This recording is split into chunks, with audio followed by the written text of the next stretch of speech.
Okay. I think, yeah, this is just kind of a summing up, but I want to kind of shift now to, to having this be a little bit more interactive. So why don't we open it up to questions, and then we can start putting in some, I'll maybe go back to that slide if you like, putting in some kind of common themes that we heard from yesterday, or common issues that we want to put on the table. It's really now up to all of us to define how we want to work with the rest of the day. And I have a couple of questions as well that I've developed, but let's leave some space now to reflect on what we learned yesterday. Yeah.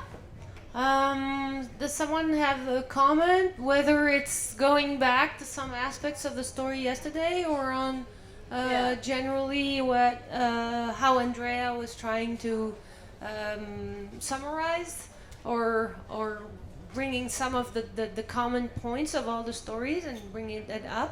¿Alguien quiere hacer un comentario un poco sobre las historias que escuchamos ayer? O volver incluso una pregunta sobre algo que mientras tanto le quedó dando vueltas en la cabeza, o bien en lo que el intento de Andrea para, digamos, encapsular los aspectos comunes de todas las historias que escuchamos ayer. Or questions, yeah. First here and then you tell it. Hola, buen día. Yo quería aprovechar la oportunidad para decirte que todo lo que he escuchado acá es un fiel reflejo de lo que nos pasa a nosotros en la República Argentina, en la Patagonia Argentina, en la península Valdés, dentro de un área protegida, dentro de una zona que se ha nombrado Patrimonio de la Humanidad. Hace más de 20, 25 años que estoy en la actividad de pesca artesanal y siempre hemos tenido la misma problemática que se está planteando acá. La pesca ilegal, que cada día se incrementa más.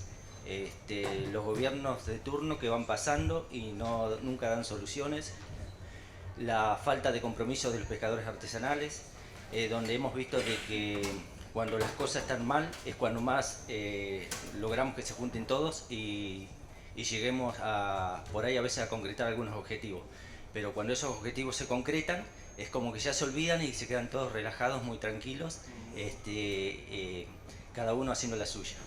Y bueno, y las conclusiones, creo que uno de los problemas que más tenemos es el compromiso y el individualismo, que nos caracteriza mucho a los argentinos.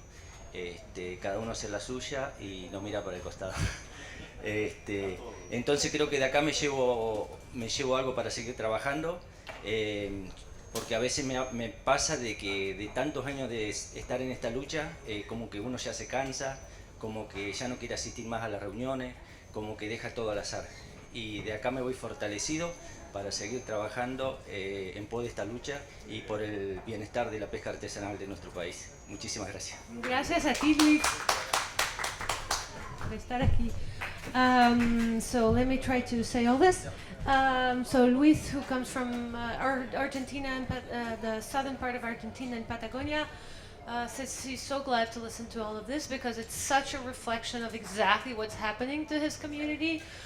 They're having more and more problems, there's more illegal, the governments are changing and they're not really ever offering solutions. The fishermen lack commitment many times. The times when they do manage to get more commitment is when there's more struggle. But when they actually have some clear goals and they reach these goals, well, then people start like, okay, it's done, our work is done, and they don't stay in the struggle.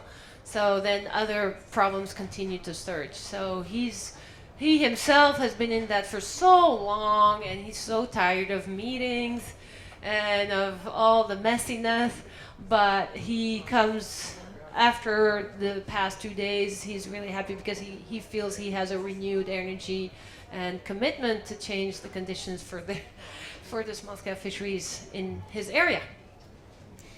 Gracias, Luis. Hola, perdón, me gustaría que esto podría llegar algún día a las autoridades que manejan los patrimonios nacionales, los patrimonios de la humanidad, porque me gustaría que las autoridades que manejan el patrimonio de la humanidad estuvieran enteradas de lo que está pasando dentro de la península de Valdés.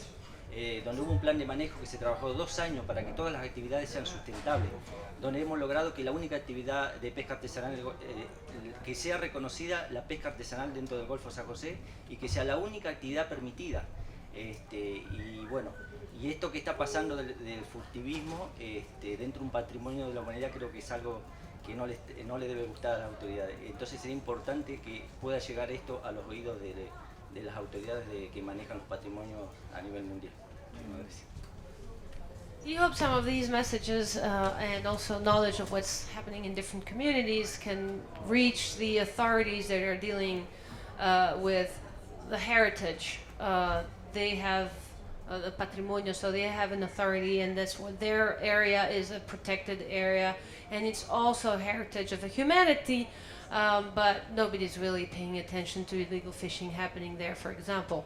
And nobody's paying attention to the fact that they've been working very hard for years to get a management plan to make their activities sustainable, and the benefit from it being reaped by illegal activities. He hopes the message can come and can go up to the authorities. Sally first, then Antonio, then Caroline. I wanted to reiterate what the colleague has just said here about the experiences of the last 2 days, listening to people speaking. Andrea, I have a question for you actually. Have you found that communities that are... Is it important to have absolutely nothing left to lose before you can start building a way forwards? Because in Ireland I feel that the Irish fishermen are entitled only to take 5% of the fish in the waters around our coast. This was an EU decision when we acceded in 1973.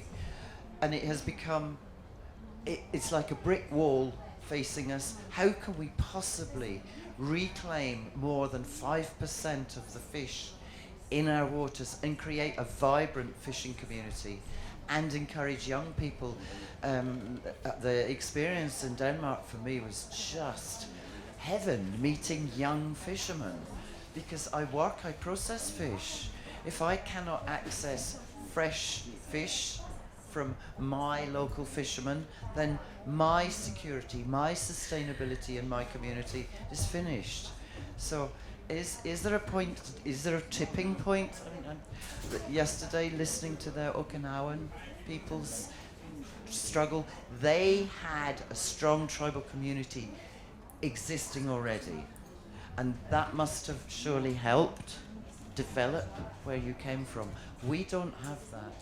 So listening to the African delegates, I thought, my God, we are much worse off in our situation than the Africans, and they have developed extraordinarily brilliant progressive ideas. Thank you. Yeah, thanks, Sally. I think these are, in some ways, you know, they're the €1,000,000 question, and not sure any of us can answer them, but just my own reflections. Can you just let me translate the question? Estaba preguntando Sally si es que para empezar un proceso así hay que llegar al punto donde ya no se tiene nada que perder. Porque en muchos casos se ve un poco esto. En Irlanda, bueno, el caso es que los pescadores de ahí, pues, solo pueden, desde que entraron en Europa, tomar 5% del pescado, y eso no basta para tener un futuro para la pesca y, por lo tanto, tampoco un futuro para quien está procesando el pescado. Entonces, ahora están realmente en un momento donde quizás ya no tienen nada que perder. ¿Cuál es el punto al cual se debe llegar para gatillar estos procesos? Yeah, because I think, Sally, you're pointing to something that is at the heart of a lot of commenting initiatives, which is a sense that society has become so skewed into individual self-interest and market relations that people have forgotten how to collaborate. And do you want to let me finish? Yeah, you finish. Okay. and I think what I've thought about and what I've noticed is that, yeah, a crisis can maybe help, but another way into this is through other mechanisms. So maybe it's about starting a collective daycare in the community, and then the child care context becomes a space where people begin to meet and to talk and to develop that sense of community. Then maybe somebody starts to try to create some sort of local market for a food or something. And then that then translates into, hey, why don't we have access to our fishing grounds anyway? And I don't know, just on Scotland, actually, it's interesting because a good friend of mine, the community wanted to build a hall, and the government wanted to co-finance, but they were just so unhappy with the terms of the co-finance. They were like, oh, forget it, we'll raise our own money. And so they started holding this gala day, like a party every summer to raise money. And it was so successful, it became the biggest one around. And they now own their hall outright. They've paid all the loans off. It became a crucible for getting computers, for a shop. The shop is now like working with fishermen and a local vegetable farmer to make sandwiches to sell to tourists because the restaurants all went under, So there's a way in which sometimes what you need is the spark, and then it can kind of grow from there. Bueno, muchas veces sí, la crisis es necesario, pero lo que hay que tomar en cuenta es que las relaciones, como decían antes, están rotas entre la gente. La gente, ya los mecanismos de colaboración se han alejado de nuestras vidas. Entonces, a veces lo que basta es un espacio, aunque sea mínimo y pequeño, donde esas relaciones se pueden recrear. Entonces, puede ser que se empiece, como en un caso que ella estudió, con unas personas que se ponen de acuerdo para tener un lugar para cuidar niños, y alrededor de este lugar pues empiezan a hacer un mercado de comida, y quizás ahí se empiezan a decir ¿por qué la pesca no tenemos acceso? Y de ahí se pueden poner, hay muchos casos donde se empezó ese proceso a través de un pequeño espacio que se creó y que dio como la chispa. Entonces eso también es importante.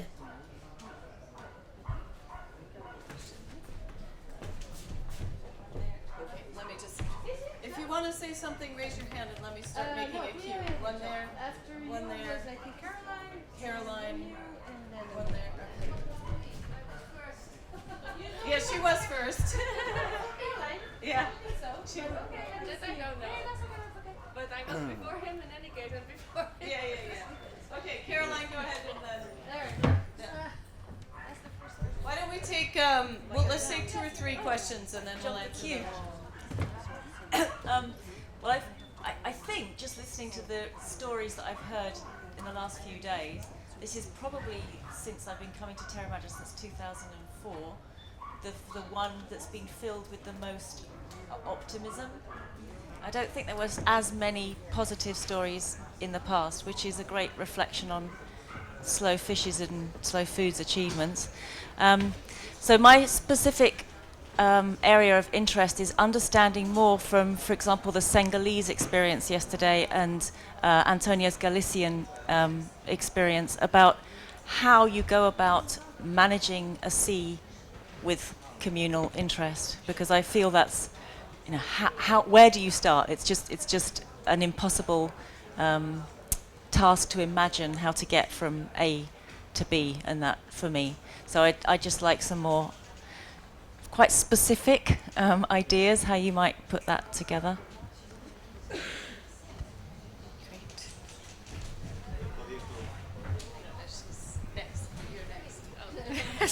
Thank you. Thank you so much for your presentation. I found it really interesting. I also can share lots of positive examples. But I lived for a long time in the Philippines, so we have the CBCRM projects, which I have good examples, but I want to give some examples from Europe.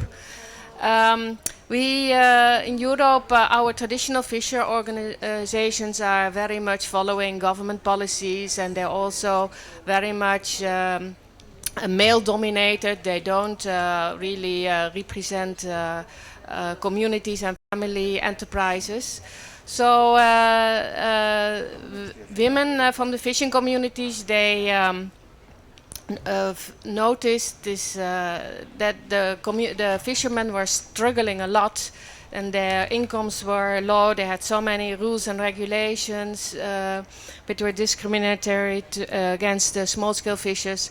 So they decided to join and take up the community interest, so which are much broader than just only the catching the fish. It's also the communities, fishing communities are not only about catching a fish. It is much broader, and they later, so in many places in Europe, they started to organize, and later they, 10 years ago, they developed a federation of women in fisheries. And women were always feeling very insecure because in meetings the men were dominating. They had no chance to say anything, and they were just expected to cook and give coffee. So finally, because of the women could organize themselves, they also got an opportunity to learn leadership skills, become more self-confident, and later they became very respected also by the men in the community. So at community level, they created like fish markets, all examples which you gave, and they really played an important role in the cohesion of the community in Europe. I'm not talking about other countries. So this also I wish to speak, because in Ireland also they had a very good women's organization. I don't know what happened to them now. And another issue I want to ask attention is that I work with fishers in the Netherlands in inland fisheries management, and this is the issue about who is a resource user, because there, in our situation, particularly inland fisheries, resource use is very complex. There are so many different resource uses. There are the commercial fishermen, there are recreational fishermen, there are recreational tourists, there are so many, the water, drinking water, the water board, nature management organizations, environmental groups. So you have so many different stakeholders, and I felt yesterday the story about Vancouver is very special. I wish this could happen in our country, because the conflict resolution, which I also heard from other stories yesterday, that the ability to resolve conflicts between resource users and to become more inclusive is really, I think, a very big challenge for resource management. So this. So for the long yes, that's comments. okay. But so two main points: one is the active role of women, and the other one is strengthening conflict resolution in a way that is inclusive of other users. Which reminds me the story I was when we talk about a little space. I went to Costa Rica last year, and they're working on a project of responsible fishing area, which is now the government is also promoting that as part of the marine protected areas scheme. But it's actually it was sparked many years ago by a group of 15 women in a little island where the resources were diminishing, and they said, that's enough, we're going to empower ourselves and we're going to build a little tourism lodge. And in the end, only 5 or 6 continued, because the other one got beaten by their husbands, by the way, who didn't want their wife to take any active role in anything. But they built 5 cabins on their own, you know, with very little help, very little architectural knowledge, but it's pretty. They have a wonderful garden around it, and they created a big space with no walls, but with a lot of tables and the kitchen behind. And they taught the men, and the men told me they helped us get rid of our machismo. And they helped us understand how to sit around a table and solve our problems. And after doing that space, they said, we're also fishermen. They learned how to do their own fiberglass boats. And they have impulsed the process of the first responsible fishing area at the time when nobody was talking about it, not government. And because that, the next community said, oh, that's a good idea, we're going to do it too, and now the whole country is into it, just because a group of 15 women that created this space for people to leave their mechanism, old and abuse mechanism aside and come together. So that was... French for the last part because they're missing the translation. Maybe that's the title. Ah. Like a French brief. Vous étiez resté où? Quelle est la partie qui manque? Ah, bon, alors elle a beaucoup donc insisté sur le rôle de la femme. Ça, c'était traduit? C'est moi qu'on a... Ah, la dernière histoire que je viens de raconter. Oui, parce que ce qu'on avait dit avant, j'avais un peu touché puisqu'elle disait, ça m'a rappelé une histoire au Costa Rica où, dans un état vraiment pour les ressources marines, c'est assez désastreux. Et dans une petite île, il y a un groupe de femmes qui a dit, ben non, ça suffit, nous, on va générer des conditions pour améliorer...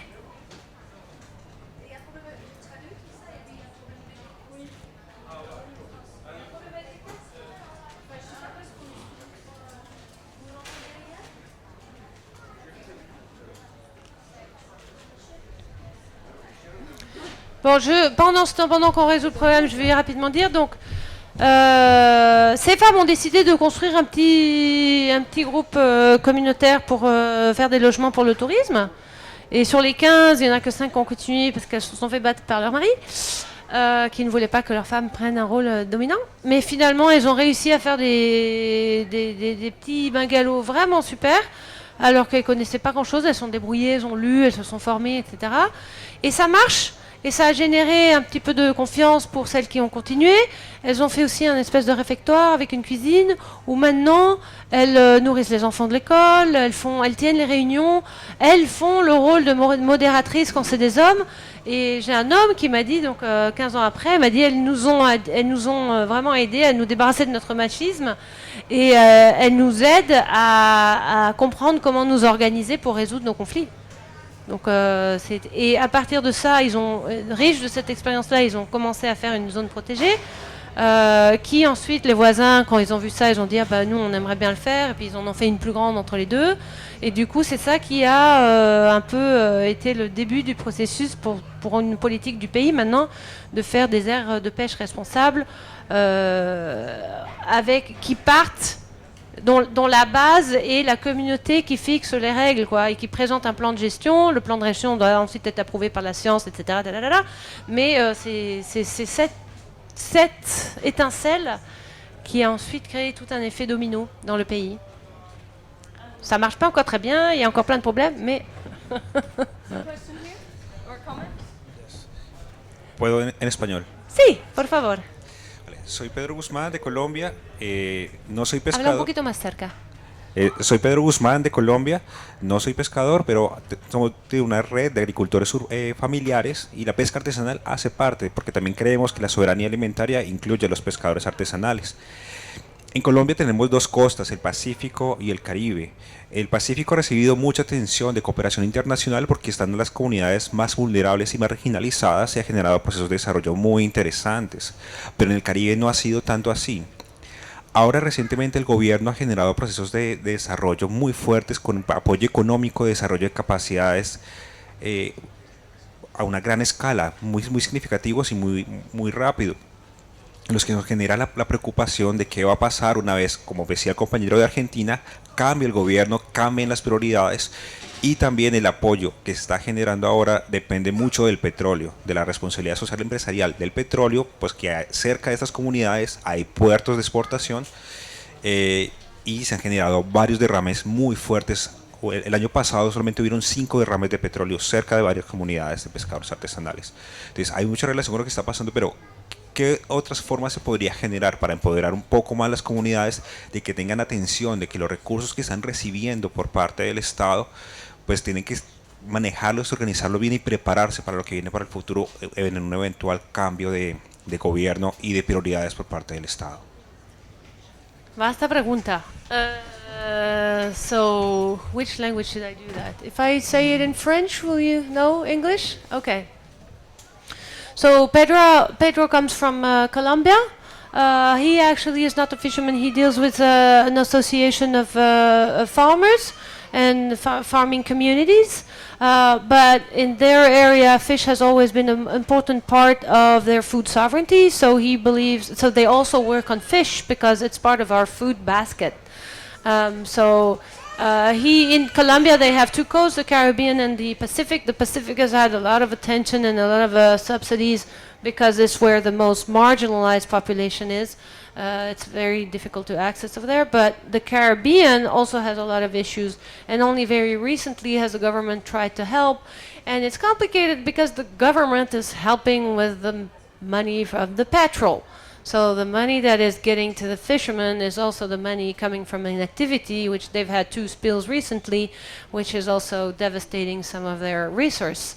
So what other way is there to build and strengthen the resilience of these coastal communities and their food sovereignty in a more autonomous way and in a more sustainable long-term way? Excellent questions. It's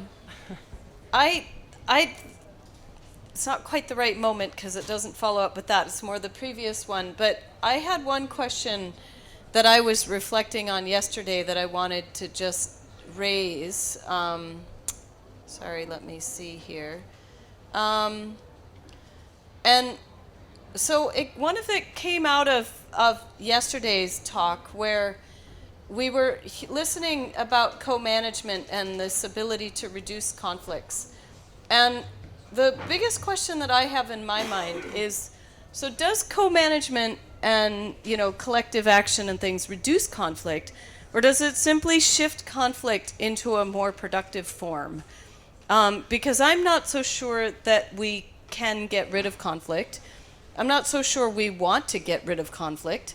But rather it's about sort of creating productive and relatively safe spaces where conflict can be used as a productive force rather than something that breaks apart communities or ruins management schemes. So I'm curious. Embracing conflict. So Okay. I'm curious about how people react to that, and we can we can keep putting things on the table, but I wanted to kind of put that one out there. So Antonio's been waiting very patiently, and then it's yourself. Dos comentarios, ¿no? Sí, y Pedro, muy compleja tu pregunta. Poco a poco hay elementos de respuesta en lo que estamos diciendo. Luego conversaremos, ¿no? Pero Ya. no creas que no hemos escuchado tu pregunta, aunque no la respondemos ahora. Bueno, un poco en la línea que comenta ella y mi experiencia, uno empieza a pensar en una alternativa orientada a los comunes cuando la situación de un colectivo de pescadores que gestiona un recurso común empieza a generar una situación de incertidumbre económica en una gran parte de ese colectivo. Cuando sucede esto, yo creo que existen las condiciones para iniciar un proceso de construcción colectiva orientada a una gestión, en este caso común, una gestión de un recurso común.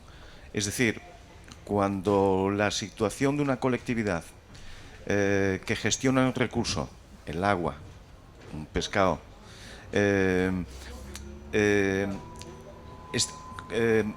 experimenta una situación en donde una parte de ese grupo que gestiona un recurso común siente que su viabilidad futura está cuestionada y no tiene alternativa, entonces va a estar receptivo, digamos, a una solución, digamos, radicalmente diferente del modelo centralizado. Yo creo que sucede en cualquier situación, en cualquier parte. So his experience with the fishermen in Galicia, at least, is like the condition to start a commoning process is when there's a large enough part of the group who feels that they're in a situation of economic or general insecurity. When there is a generalized feeling of insecurity is when people are actually interested in finding solutions which are different or alternative or which are not reliant on the models that they have previously been part of. Sí, y un poco en la línea de lo que preguntaba ella, digamos, estos, digamos, para mí lo interesante son primero los incentivos, o sea, decía, es muy cansado trabajar en en un proceso de este tipo. Sí, pero existen incentivos, ¿no? Yo creo que hay incentivos que a uno, o sea, no necesariamente económicos, sino incentivos de trabajar en un proceso de este tipo, ¿no? Y yo creo que el mayor incentivo, digamos, es no tanto para los outsiders, o sea, para los que no somos pescadores, por ejemplo, sino para los propios pescadores que están luchando, digamos para construir un escenario de mayor equilibrio en la gestión de unos recursos comunes. O sea, para los que estamos trabajando con ellos, pero que no somos pescadores y no tenemos un incentivo de que la pesca nos beneficie, pienso que el incentivo es básicamente, bueno, hay muchos incentivos, pero uno de ellos es, bueno, pues no deja de ser una experimentación, primero, ¿no? Pero el incentivo es el deseo de que es posible construir comunidades de acción colectiva como metáfora. Para mí es un fractal, es lo que ocurre a pequeña escala puede ocurrir a nivel global, digamos como metáfora de que hasta qué punto la humanidad es posible de manejar de forma responsable un recurso común. Y el incentivo es cuando básicamente no deja de ser depositar la confianza, digamos, en la buena fe humana, en esa parte de la naturaleza humana que tenemos que salvar y recuperar antes de que todos nos convirtamos básicamente en aspirantes a, no sé, a Donald Trump, por ejemplo.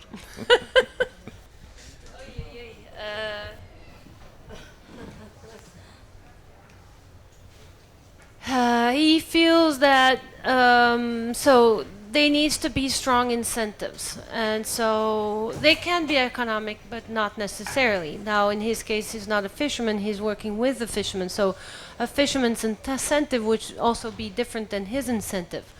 So a fisherman incentive might be just getting out of the drastic situation that they're facing, while in his case maybe he's interested in participating in a process which can renew his faith into humankind, and seeing how on a small community there is actually you see an incarnation of what is necessary for humanity to live together in a scenario of a better equilibrium. So that can also be incentives for us. So, but it's important to think about incentives and have people's incentive, because it is a struggle. It is long and it takes a lot of commitment, as we're saying. So if you don't have the right set of incentives, it's very hard to push a process all the way. They had environmental destruction because of Exxon Valdez. That's probably what shifted. Exxon Valdez ha tenido que ver con el empuje.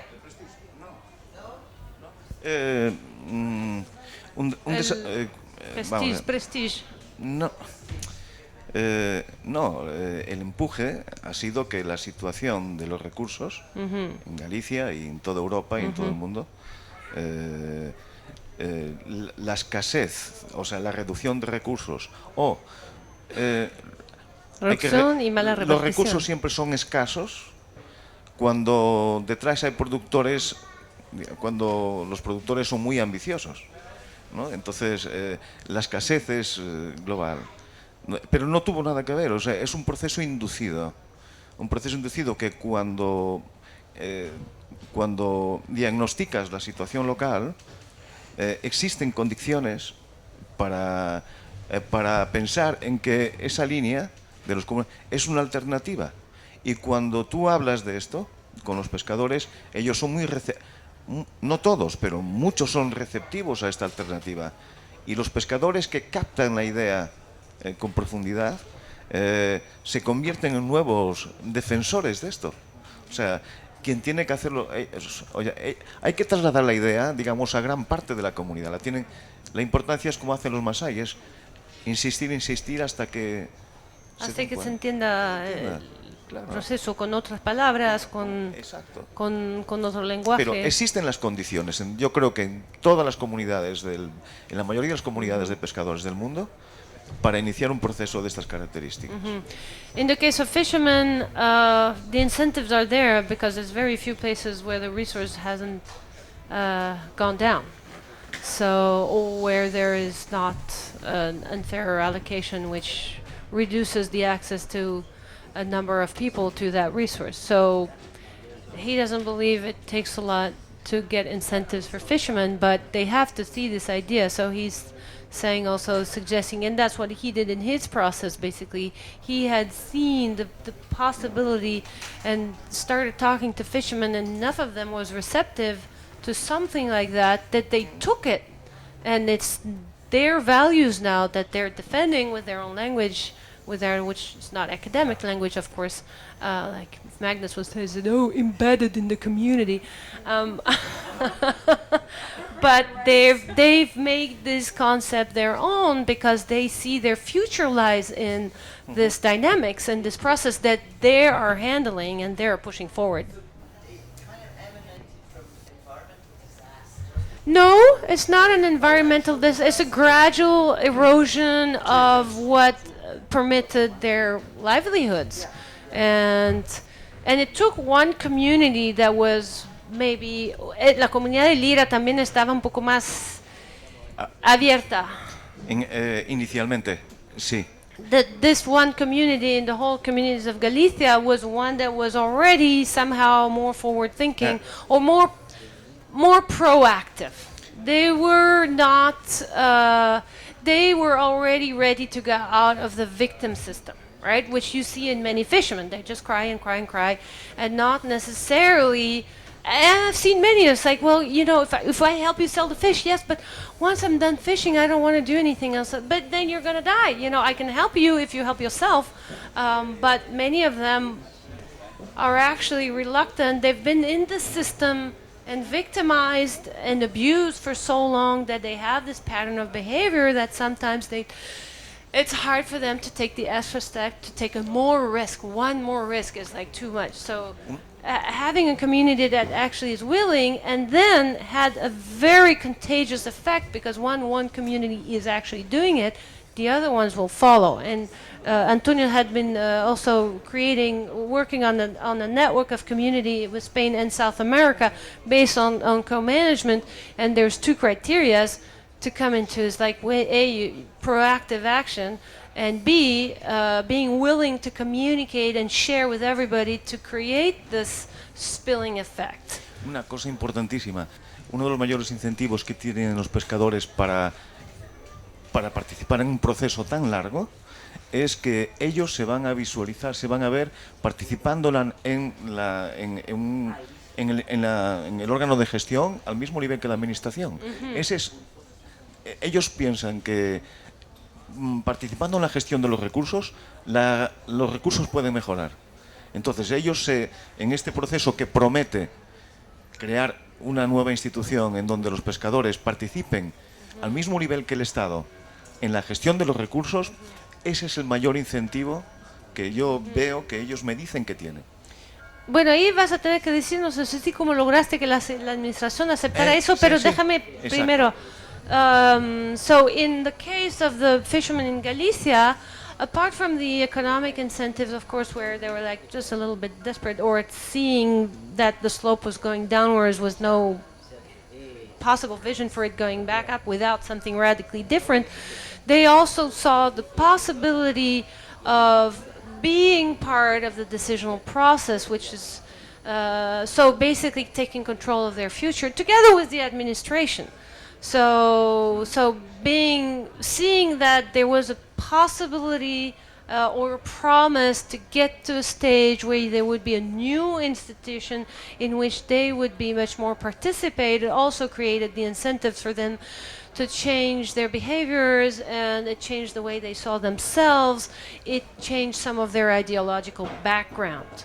And I'm asking me, how did you get to convince the state to do an institution where the state would share the rule-making process? En Europa no existe ninguna legislación, ninguna base jurídica que permita al Estado delegar las funciones que el Estado tiene a otro colectivo. Entonces, desde el punto de vista formal, jurídico, no hay una delegación legal en este cuerpo, en esta institución nueva.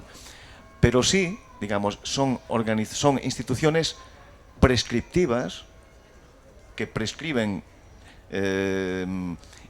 le dicen al ministro de Pesca, la institución, el órgano de gestión, decide las normas con los pescadores, tal, y le dice al ministro de Pesca lo que hay que hacer.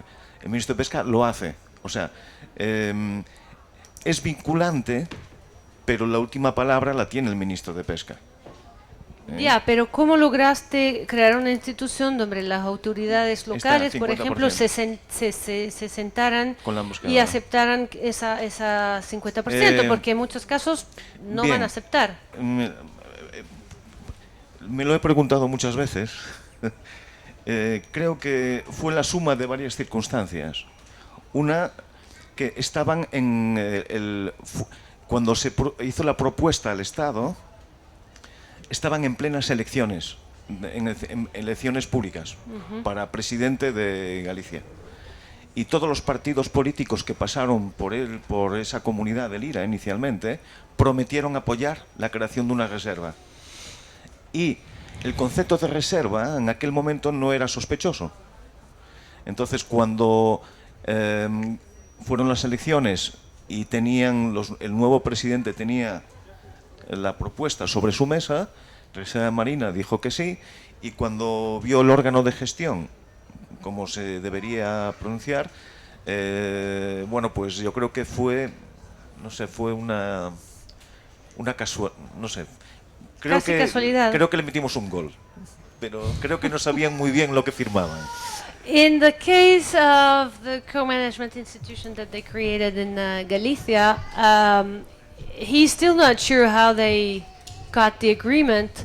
He's very modest, but I think there's a lot of political savviness and also maybe luck. He says we put a goal in.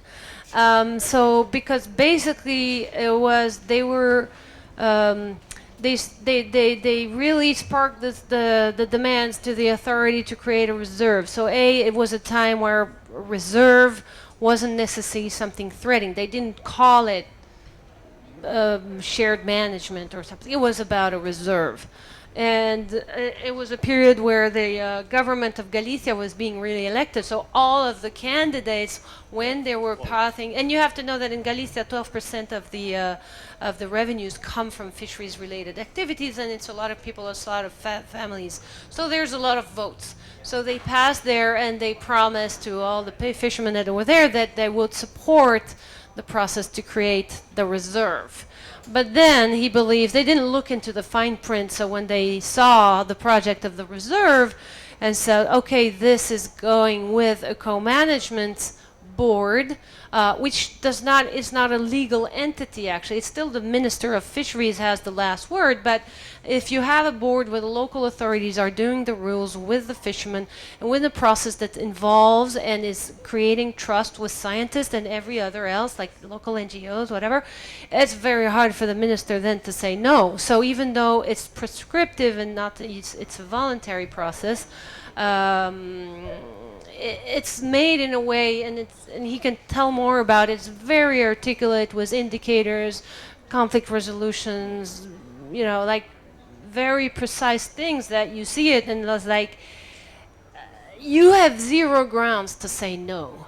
because it's not even a formal delegation of power to the fishermen, which, by the way, with the EU laws, it's impossible, or at least it's not admittable. So but there is this voluntary board where they accepted to have the authorities share the rule-making process. Maybe not a right would be not the right word, but a process, and it ends up with the fishermen being, really active in this decision making. And while they did that, there was a lot of knowledge exchange with the scientists, which again were engaged there not to, oh, you're doing this wrong, but really to share their understandings. And so together they did dynamic maps of habitats, and both understanding of the oceans of the scientists and the fishermen grew with this collaboration and helped create trust. And it's still a struggle.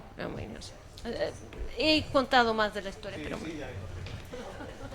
I'll just add something here from the Scottish experience, which was that so in Scotland it's not as far developed, and the initiatives around protection or co-management have been blocked legally in a variety of different ways, despite some very serious efforts by a number of people. But one thing that did help was, I noticed, was the way that myself and there was another fisheries biologist working with groups were able to kind of cross some of those boundaries. So, like I can go turn up at Scottish government and say, oh, I'm Dr. Andrea Nightingale from University of Edinburgh, and they kind of, whatever. And then I can sort of communicate to them what I'm hearing from the fishermen in a way that they hear differently than when they're talking to the fishermen. And likewise, I usually would go to the pier and say, hi, I'm Andrea. I'm interested in fisheries, and that sort of thing.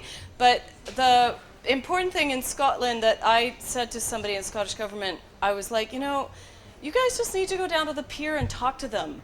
Like, why do you turn up and make them travel somewhere and turn up in your suit with your briefcase and your laptop, and just go put your jeans on and walk down to the pier and have a chat, and then you might know what they're thinking. And then this one guy did it, and I started then hearing reports back from the people that I knew that go, yeah, Bill, we can really talk to him, he came down here to the pier to talk to us. And so I think it is about helping to create that boundary crossing in those moments. Because the other point I wanted to make is that my experience in Scotland and Nepal and Sweden is that most bureaucrats want to do their job well. So you're a fisheries manager, the fishermen aren't listening, they're violating the quotas, and you know it, and you feel like, gosh, I don't do my job well. And so if you give them an opportunity to do their job well, they usually will take it. Not all the time, but a lot of them, they like success too. So. You have a microphone. Let me just oh, sorry. Yeah.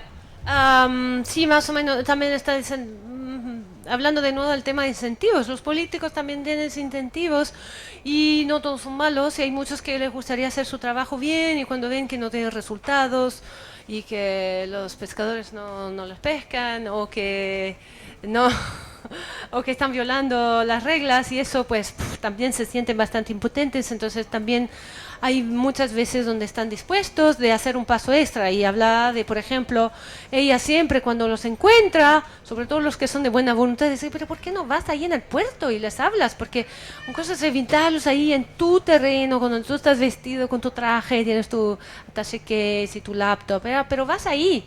Y de hecho hay, por ejemplo, uno que conoce fue y ahora ha creado una relación con los pescadores, con Bill sí se puede hablar, mira, vino a vernos, y se sintieron respetados, y eso creó una pequeña cosa, pero creó una dinámica relacional totalmente distinta.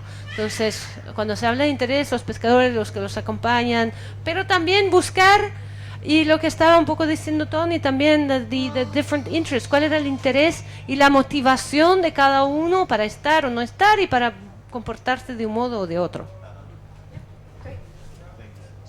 I just short. I also want to reflect on what Sally was telling about how poor do you have to be before you start becoming active.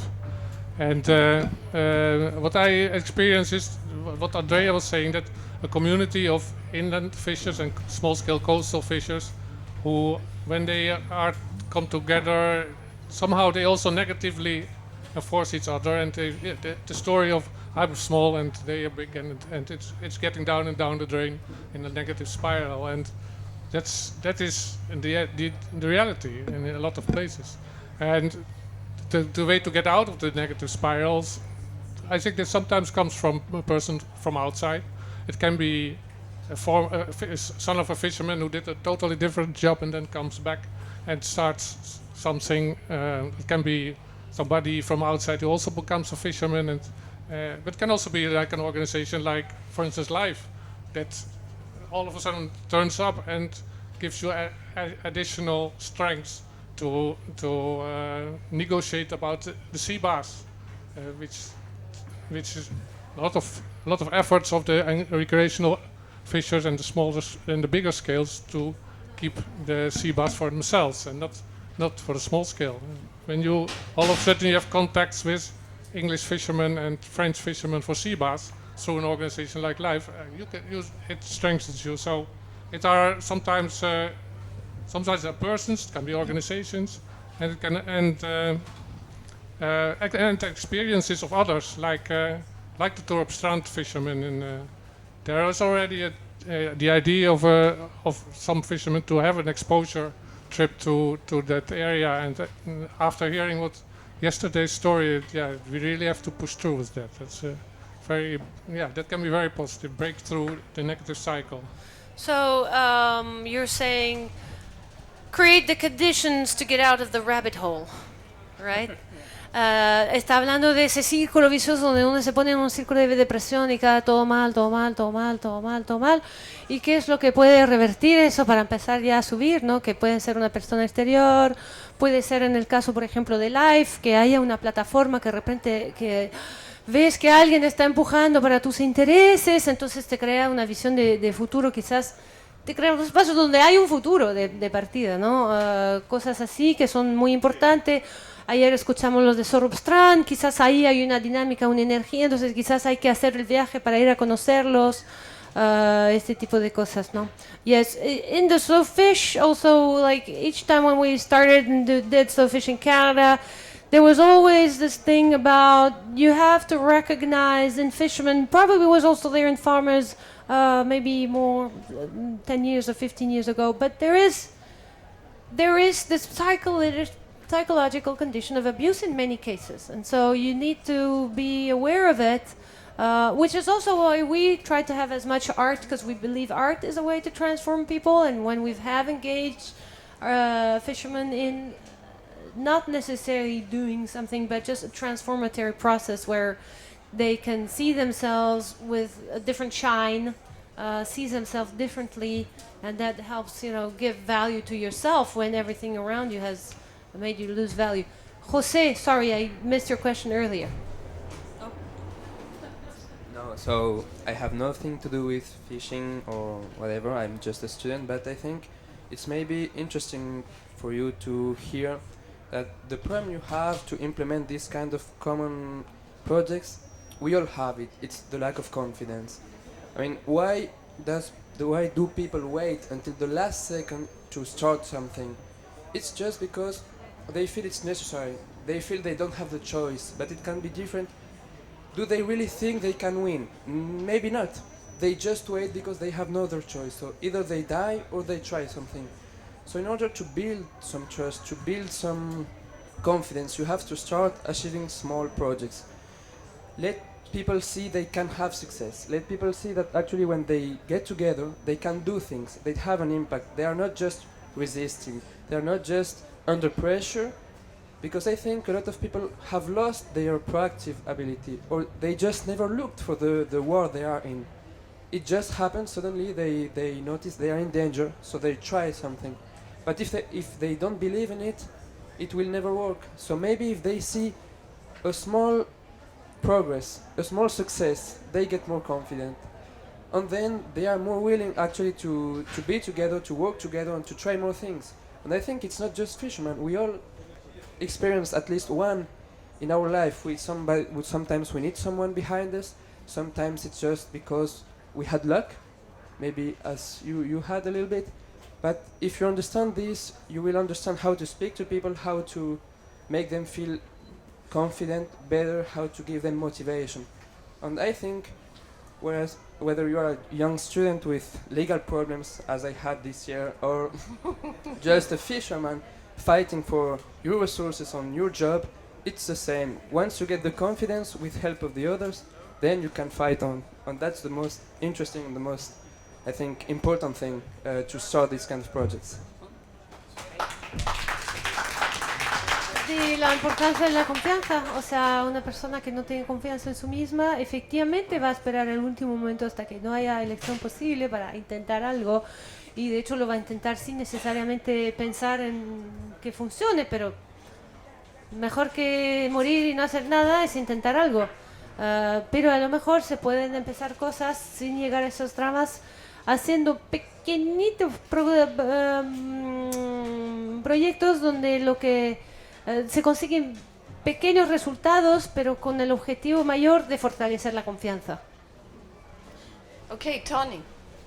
Thank you. I just wanted to reflect on a question that you had posted there on the board about co-management and conflict.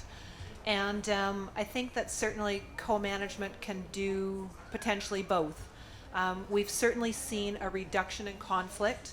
And it's this classic thing about moving people from positions to interests. Mm-hmm. And within a co-management process, we've had the opportunity to develop those common principles and goals, and in doing so has shown a dramatic reduction in conflict between sectors and between government. The second question that you had asked was, or does it just move it into a different forum? And it was said earlier that, sometimes conflict, or as we call it, sort of a healthy tension, is good to raise people out of complacency. And we've had an instance this year where we had a conservation corridor, a total closure of fishing to allow one stock to pass. And it had been developed 10, 15 years ago out of some intense science, and everybody thought that that corridor was sort of locked in place. And conflict started to arise because of a lack of, there was illegal fishing. Fishermen would come in and they'd dip over the line, take a big fish, and then dip out. And it was really hard to prove whether or not that was an issue. Had that issue just been left outside of a co-management process, the reaction would have been, well, maybe we just need more enforcement. But instead, when it was raised inside a co-management process, somebody said, okay, well, we've got this enforcement issue, but we've also got this issue that it's preventing other types of fishing that really have no impact on the passing stock. And then somebody else said, well, and the other issue is that the big fish aren't going through this corridor. They're really hanging out in these protected bays where there's fishing allowed. So we had 3 different potential conflicts that, had they happened on their own, it probably would have led to isolated change. But instead, within a co-management process, when we heard that there was these 3 things happening, all related to this corridor, it led to an innovative test to change the rules. And they're taking a look at that this year. So the ability to have it in one forum potentially allows solutions that might not have been found outside of that kind of forum. Great. Sorry, what was the first question that you answered? I remember kind of... The one about conflict. Do you want me to put it back up? the first, so I can translate for that. Does co-management reduce conflicts, or is conflict simply shifted to a forum? Bueno, Tony decía sobre esa primera cosa, si la cogestión reduce el conflicto, o si el conflicto más bien se transforma en una fuerza positiva. Ella cree más bien la segunda parte. De hecho, donde ella trabaja siempre hay una tensión que ella está llamando una tensión saludable, pero que ayuda a articular los distintos conflictos y la gente puede interactuar mejor. Entonces habla, por ejemplo, de un caso donde hay un corredor, no, o sea, una parte donde habían decidido hoy este particular stock necesita poder pasar, entonces ahí vamos a dejar todo el tipo de pesca, o sea, vamos a cerrar las pescas en toda esta área. y eso estaba produciendo muchos problemas a mucha gente y se empezaron a hacer cosas ilegales muy difíciles además de ver porque la gente entra y sale de esa área. Y entonces, ¿cómo se habría manejado en una forma clásica? Se pone más control y ya más barcos que estén controlando, patrullando. Y en vez que llevando este problema en el board, hizo que se descubrieran 3 otros problemas alrededor de esto. O sea, uno, que habían artes de pesca que no influían en nada, pero que lo habían decidido prohibir por ese tiempo, aunque no entraran. 2, que en realidad los pescados no pasan por ahí, pasaban por otro lado. Y no me acuerdo qué otra, pero la cosa es que al discutir un problema particular en un board así con mucha gente que tenían intereses distintos, pues se dieron cuenta que no era la mejor manera de solucionarlo. Entonces ahora están en la fase de experimentar una solución creativa alternativa. Entonces esos son los beneficios de tener una mesa de diálogo de resolución de conflictos, que puede realmente, el conflicto aquí va a llegar a una solución mucho mejor para todos. Yeah. Thanks. Yes.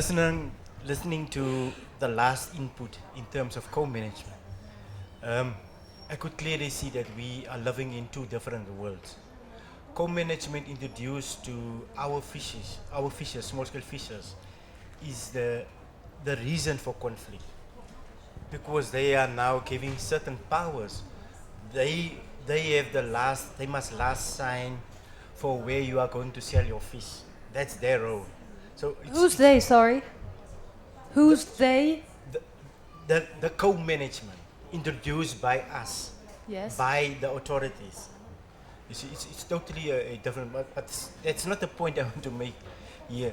But for me, listening to the last couple of days, I could see how much we have in common. But my problem is we doesn't know each other. So my question is, couldn't we create something that we could, over the globe, know about each other or learn about each other? That's for me the first thing. And the second thing, when we learn about each other, we could solve so much problems. You know, because something's working there and it's not working there. The third thing for me is, could slow fish becoming this, I could call it a communicative platform that we could reach each other without visiting each other, creating that kind of platform, you know. So that's for me is outstanding in this question, and for me it could solve so much other issues that we have in certain areas of the globe. So I'm going to give you sort of an answer which is kind of taking it out, but I think it's important to mention this. Slow fish, you're slow fish, you're slow fish, you're slow fish. So there's not we and slow fish, right? So we're all. So whatever we decide to do, we do as a commons. If this is a priority, we do it collectively. So it's not me doing it, you know, or not slow food doing it. It's slow food helping to create the space so that we can all build it, so that it's useful to everybody and that we all feed it. Because otherwise it's impossible. We don't have the resources, not the human resources or not the finance. If we do it all together, we can do it. This already 2 years ago at Terra Madre, we had a subgroup working on privatization issues, and they said, we need a map with the communities to give visibility, and that was also an idea of Elizabeth, and have communication mechanisms. So something that can have the information of all the different communities and communication mechanism, and also maybe a library of resources so that people have material to study or to learn or whatever. So the fact is, after this, I tried several times, all the people of that group and even others, to talk about this map. Shall we do it? I could never even get people on the Skype call to talk about it with people with the technical skills to try to even imagine what it should look like, right? Oh, but it was like, so what kind of platform? It's not, I don't think it should be a slow fish platform. We could call it slow fish, but even that, like, why should it be? So this is a fisherman for fishermen, right? So WFFP maybe thinks it has to be WFFP. Life says if we get fund to that, it should be a life platform. So you encountered little political struggles. So what we did so what I think we could do, and that was a suggestion of Slow Fish in Canada, they're thinking something even more ambitious, which is an atlas. They call it almanac. I think atlas is a better word. But so something where we can document our waterways, the species, the migration, the knowledge, the communities, the dams, where there's dams, or when there's possible sources of contamination, mines, and have something. And we start with the communities we have. Because once we have even only 5 waterways out of 5 million, we hope it will spread and other people will use that platform and would fill it up. But we need to organize to make it work. And that means having a group that will, take a lead, do proposal, feedback loop, so that other people say, oh yes, this is a good idea, oh, but that wouldn't work.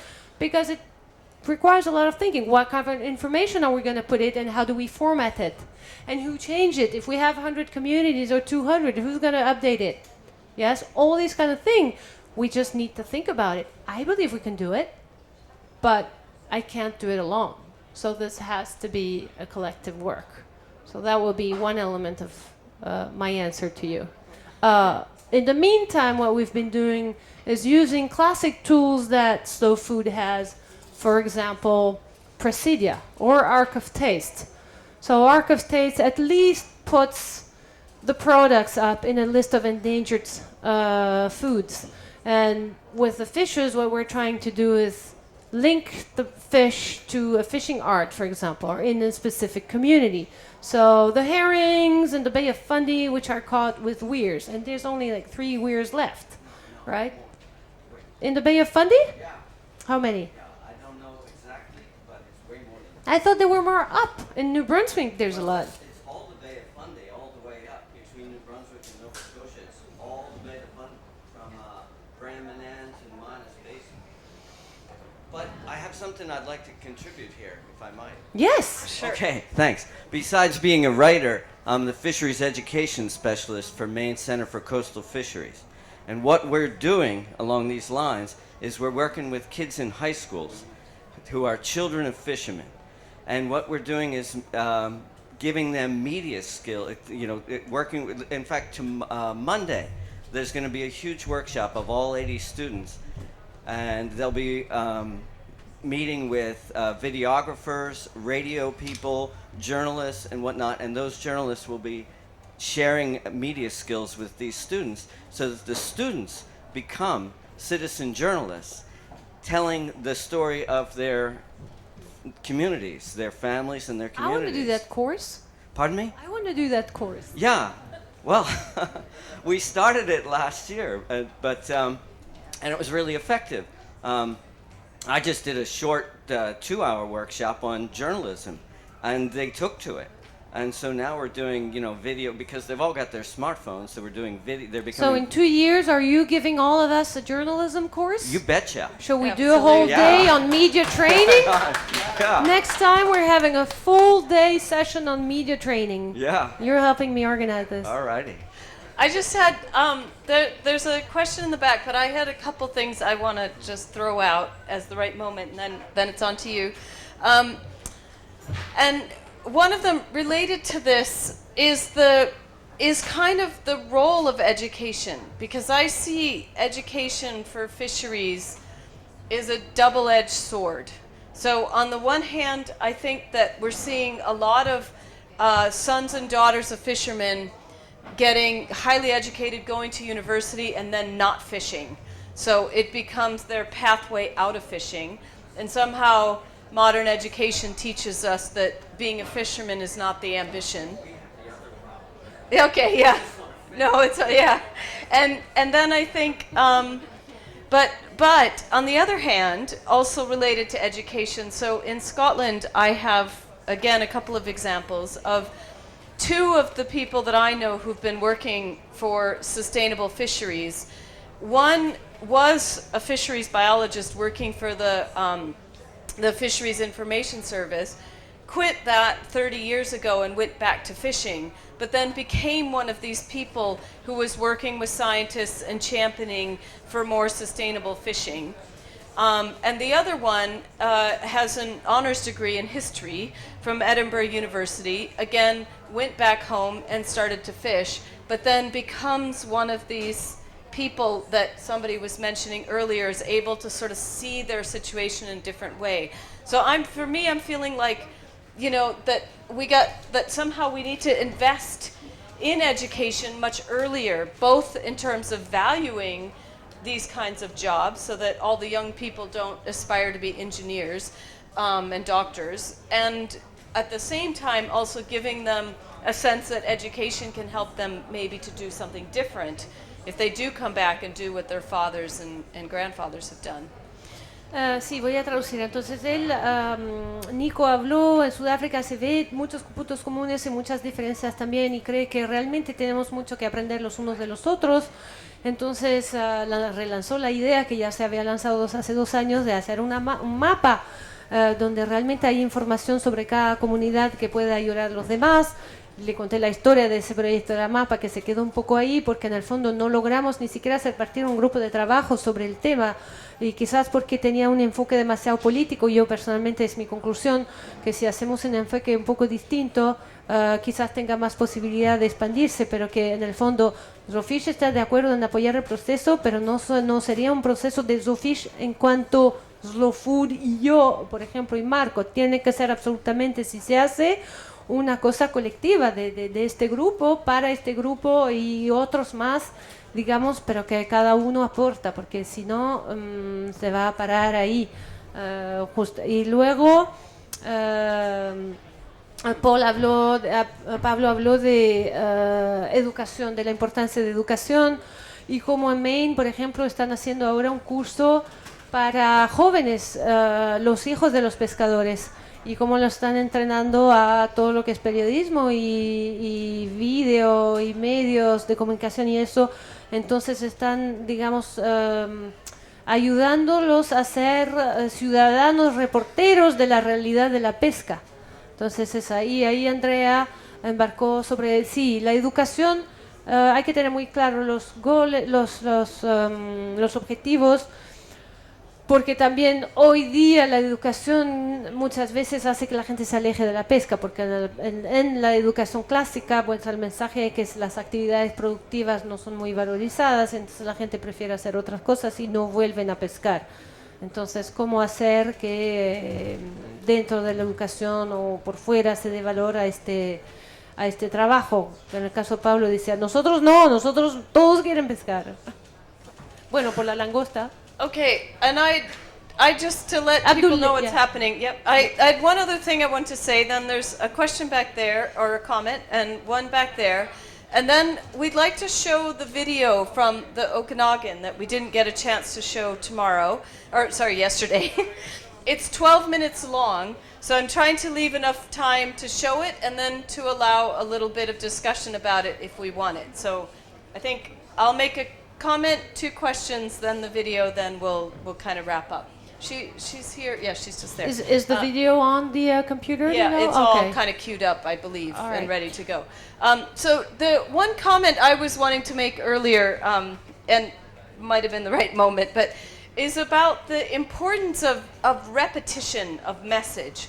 So the example I have from Scotland is a group of fishermen I worked with for over about 15 years started off by saying, we're not environmentalists.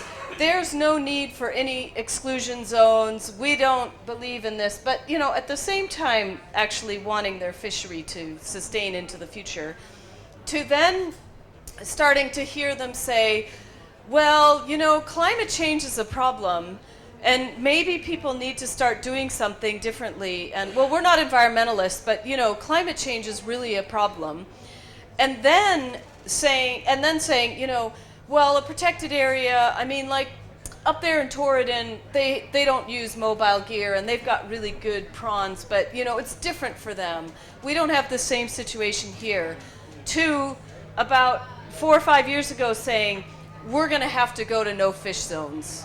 we need areas that are blocked off to fishing, and that's actually going to help our fishery. And this is the same people.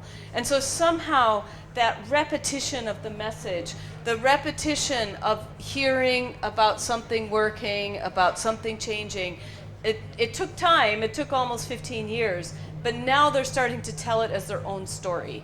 And I think that that's something that, you know, is quite important for us to remember. That people might not hear it the first time. Sounds Yeah. familiar, Caroline? Hablaba de la importancia de la reiteración. Que las cosas se tienen que repetir, y repetir, y repetir, y repetir y pasar, porque la gente está muchas veces en algunos mecanismos y va a tomar tiempo para que salgan de sus propios mecanismos y para que algunas cosas que son necesarias las vean ellos, se la apropien. O sea, que sea una decisión de ellos y no algo impuesto. Entonces los pescadores van a decir, yo no soy un ambientalista, no soy un ambientalista, no se necesita proteger aquí y así, pero que igual quieren que se mejore su pesca. Entonces poco a poco es eso. Bueno, ellos han hecho eso, pero aquí no es distinto, aquí no serviría esto. Y a veces se puede tomar 5 o 6 años hasta que lleguen, bueno, aquí hay que hacer una zona sin pesca aquí, o esta otra medida que al final es una medida de conservación, a pesar de que nosotros no somos conservacionistas y no somos ambientalistas. Entonces, para cambiar eso se necesita tiempo, se necesita reiteración. O sea, no es porque han dicho no y 10 veces, y de hecho es necesario que digan no 10 veces para que llegue al momento que dicen, ah, sí, queremos hacer esto, es nuestra idea. Abdoulaye, Merci. Bonjour. Bonjour. Je n'ai pas de questions, je voulais juste faire 2 contributions. La première, c'est par rapport à la cogestion. Et dans mon entendement, pour moi, la cogestion, ça contribue déjà à la pêche durable. Parce que pour pouvoir faire la pêche durable, il va falloir prendre des mesures. Et ces mesures viseront forcément à réduire soit l'effort de pêche, soit à réduire les tailles des mailles, soit à pêcher, ne pas pêcher des juvéniles, mais protéger des espèces. Et là, la meilleure des façons que ça peut se faire, c'est d'associer les pêcheurs artisans, c'est-à-dire les utilisateurs de la ressource, mais aussi avec les décideurs, parce que là, c'est l'État qui décide. Aujourd'hui, dans la plupart de nos pays, surtout les pays tiers, on se rend compte qu'avant la cogestion, c'est toujours l'État qui décidait et qui disait voilà ce que vous devez faire. Et le pêcheur ne se sentait pas dedans. Mais avec la cogestion qui peut arriver et qui doit faire pour moi le tour du monde, chacun a son mot à dire et chacun a son espace à gérer de la meilleure des manières. Et je crois que ça, on peut le faire uniquement quand on est dans un concept de cogestion où chacun a son mot à dire et son mot a de la valeur. Parce qu'il faut juste penser à la valeur de ce mot, de ce pêcheur, qu'est-ce qu'elle a dans la gestion de la ressource. Donc pour moi, c'est assez important. La deuxième chose, c'est de faire en sorte effectivement que tous les pêcheurs du monde se retrouvent. Il y a eu beaucoup d'associations, beaucoup de choses qu'on a eu à faire. Mais des fois, peut-être ce sont de grandes gueules comme moi qui vont venir et qu'on va dire voilà, c'est telle personne. Mais est-ce que c'est lui?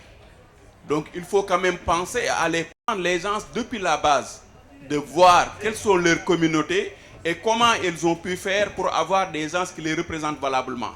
Aujourd'hui, il y a beaucoup de gens comme moi qui se mettent à parler, mais est-ce qu'ils défendent effectivement, ils sont de la communauté? Est-ce qu'ils sont dans cette même chose qu'on doit défendre demain? Donc il ne faut pas qu'on loupe le train, parce qu'avant, nous, les autres avaient loupé le train, parce qu'il y avait beaucoup de gens qui géraient plutôt l'agriculture et qui parlaient pour la pêche. Et ça ne donnait pas de résultats. Il ne faut pas que nous refassions cette même erreur. C'est tout juste ce que j'avais à dire. Excelente commentaire, Abdoulaye, je te remercie beaucoup. Ha hablado de 2 conceptos que son de suma importancia, yo creo. Bueno, uno es el valor de la palabra, y para él la cogestión es realmente, no puede ver soluciones a los problemas de la pesca fuera de tipos de cogestión, porque en el fondo la autoridad es la que maneja el recurso, pero no va nunca a ser capaz de manejarlo si no da valor a la palabra de los usuarios. Entonces poder sentarse alrededor de una mesa donde las 2 palabras tienen valor, la de la administración y la de los usuarios, es para él el único modo que ve donde se puede efectivamente aplicar las reglas en forma sostenible, o sea, lograr la sostenibilidad, porque a partir del momento que se quiere manejar el recurso, o sea, manejar una actividad, digamos, un recurso, van a haber sacrificios, van a tener que hacer, que respetar tallas, que aumentar las mallas y esto. Y en muchos contextos, si los usuarios no están asociados, no lo van a respetar y va a ser muy difícil controlar eso. Por otro lado, también dijo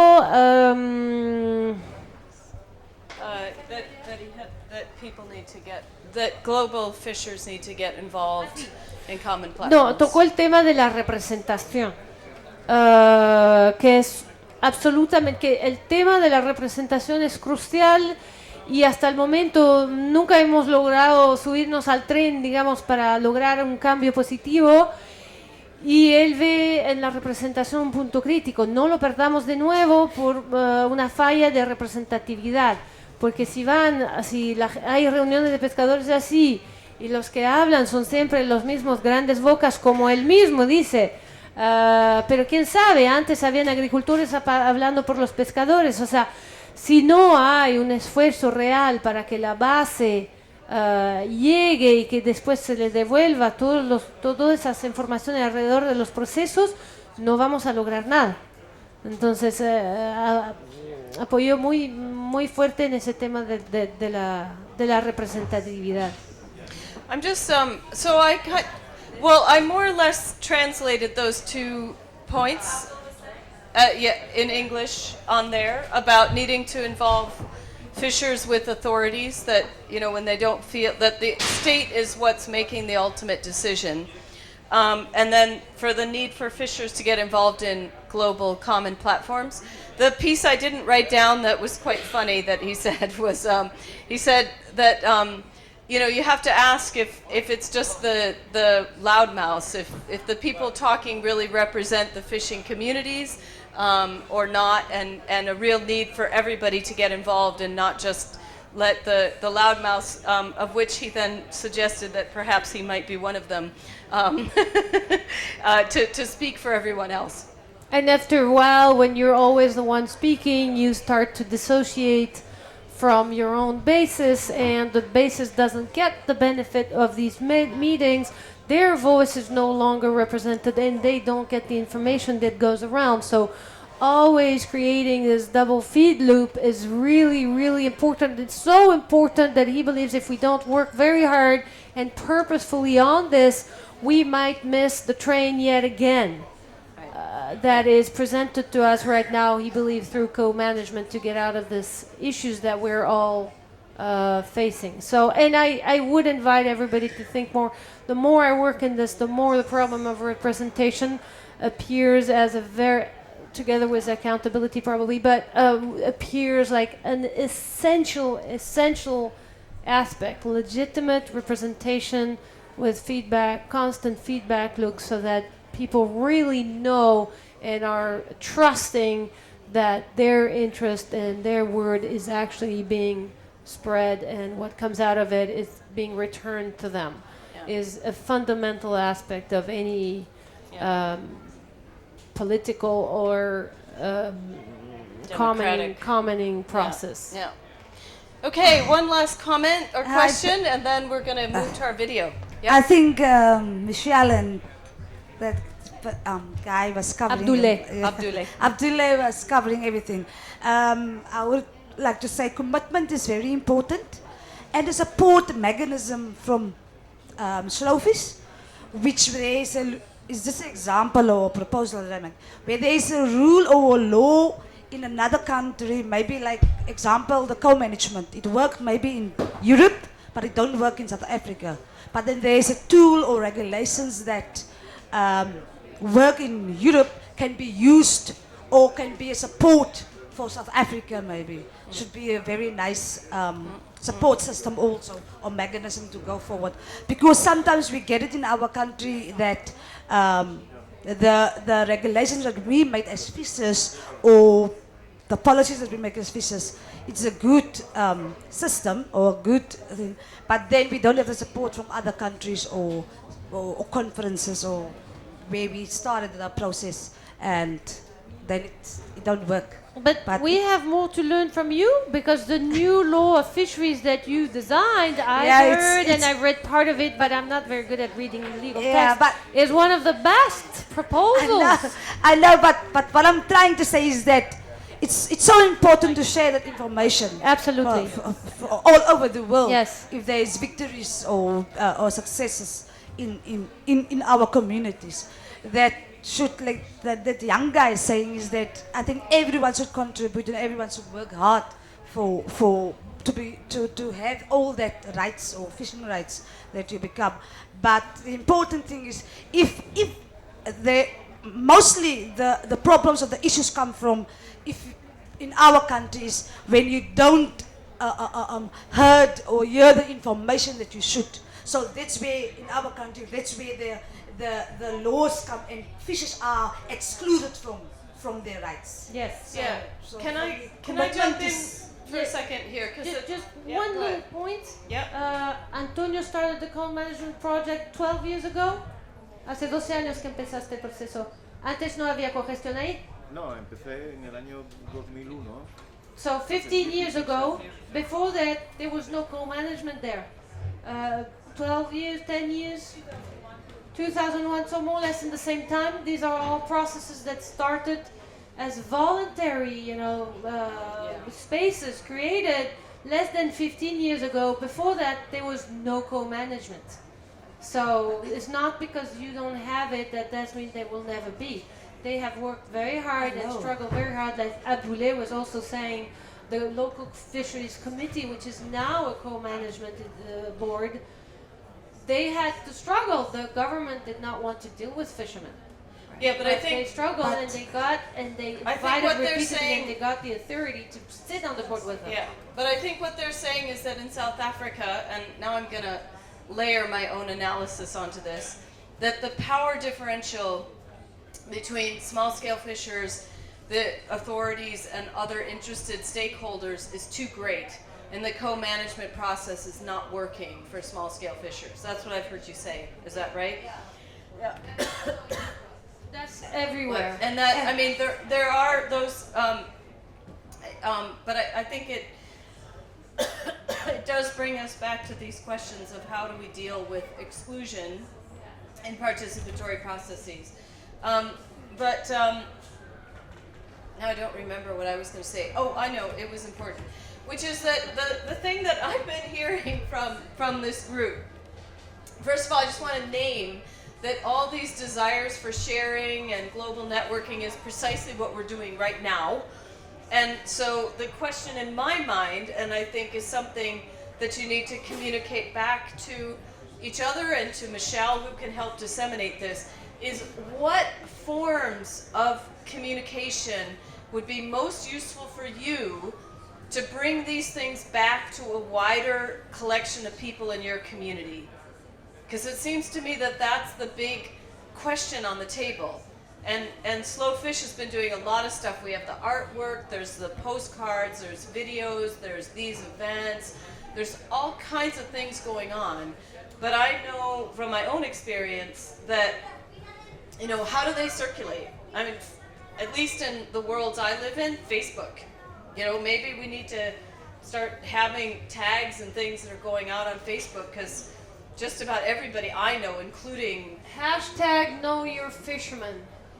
This is an umbrella campaign. Other organizations that are working in the same line are also using it.